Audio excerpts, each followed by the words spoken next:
राज्य की जीत हो चुकी है। अब अहम यह है कि कितने वोटों से जीत होती है। कांग्रेस से रामलाल चौहान की यहां पर हार हुई है। ये तय था झालरापाटन सीट से वसुंधरा राजे जीतेगी। विजेंद्र, जैसा कि हम पहले भी चर्चा कर रहे थे कि अहम यह है कि आखिर कितने वोटों से जीत यहां पर वसुंधरा राजे दर्ज करती है। रामलाल चौहान को शिकस्त दी है वसुंधरा राजे ने। लगातार इस सीट से जीत दर्ज करती आई है वसुंधरा राजे। और झालरापाटन अहम सीट, वसुंधरा राजे ने एक बार फिर जीत दर्ज की है, लेकिन रामलाल चौहान की यहां पर हार हुई है। और कहा भी जा रहा था कि इनकी जो झालरापाटन सीट है कार्यकर्ताओं ने ही लड़ा, क्योंकि कार्यकर्ता पूरी तरह से इस सीट को संभाल रहे थे और बाकी दूसरी सीटों पर साथ दे रही थी वसुंधरा राजे। ऐश्वर्य हमारे साथ जुड़ चुके हैं। ऐश्वर्य, तय था वसुंधरा राजे की जीत होना और जीत हो चुकी है। ऐश्वर्य, देखिए, मेरे साथ इस वक्त महिला मोर्चा की राष्ट्रीय उपाध्यक्ष भी मेरे साथ मौजूद है भाजपा की। जब वसुंधरा राजे की बात कर रहे हैं कि इतनी बड़ी जीत के करीब वो पहुंच गई है, तो 49,000 वोटों से जब वो लीड कर रही है, तो आप अंदाजा लगा लीजिए कि कितने वोटों से। मैं थोड़ी देर पहले एक बात बोल रहा था श्वेता, कि वो ऐसी लीडर है कि अपनी सीट पर सिर्फ नॉमिनेशन भरने जाती है और उसके बाद जीत का सर्टिफिकेट लेने जाती है और उसके बाद 55 सीटों पर लगातार प्रचार करती है। तो आप मान सकते हैं कि लीडर लीडर होता है, इस बात में कोई संशय नहीं है। बेबाक तरीके से, निष्पक्ष तरीके से यह बात माननी पड़ेगी। क्या मानते हैं आप?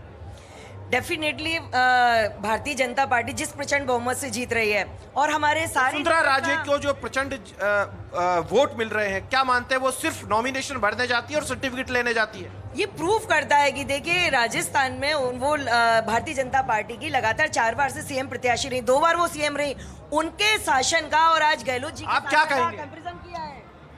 क्या कहेंगे? हाँ, भारतीय जनता पार्टी में महिलाओं का वो बड़ा है, तो फिर वसुंधरा जी ऐश्वर्य वो सिर्फ नॉमिनेशन करने नहीं जाती हैं, बल्कि परिणाम से कुछ घंटे पहले और आज भवन राज्यपाल से मिलने भी जाती हैं। लेकिन इन सबसे इतर एक और सवाल मेरा है, नेता प्रतिपक्ष और उपनेता प्रतिपक्ष दोनों इस वक्त स्ट्रगल कर रहे हैं, दोनों पीछे चल रहे हैं। इसको लेकर भी जरा रिएक्शन लीजिए कि इनसाइड उनके पास इंफॉर्मेशन क्या है।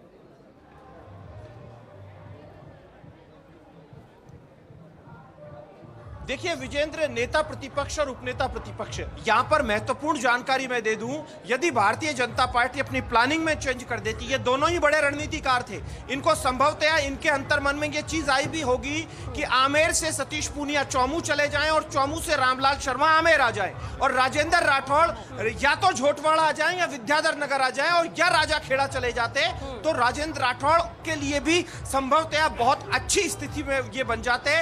ये सब हवा के विपरीत चुनाव लड़े, क्योंकि रामलाल शर्मा है, रामलाल शर्मा के यहाँ पर जाट, माली और यादव वोट बैंक बड़ी संख्या में है। सतीश पूनिया है, सतीश पूनिया के सामने इस बार चुनौती ये थी कि भले ही जाट वोट बैंक वहां पर अच्छा है, लेकिन मीणा को साधना है, माली को साधना और ब्राह्मण वोट बैंक बड़ा है। और बागड़ा ब्राह्मण, हवा एक से नहीं होती, माहौल एक सा नहीं होता और ऐसे में हमेशा सीट एक से नहीं होती कि आप हर बार जीत दर्ज कर सके। इस बार कुछ सीटों पे ये तस्वीर जरूर नजर आ रही है। हमारे सहयोगी हमारे साथ जुड़ चुके हैं, चलो उनका रुख करते हैं कि अपडेट लेते हैं। विजेंद्र, कोटा का रुख करते हैं। भंवर चारण हमारे साथ है। भंवर, फटाफट कोटा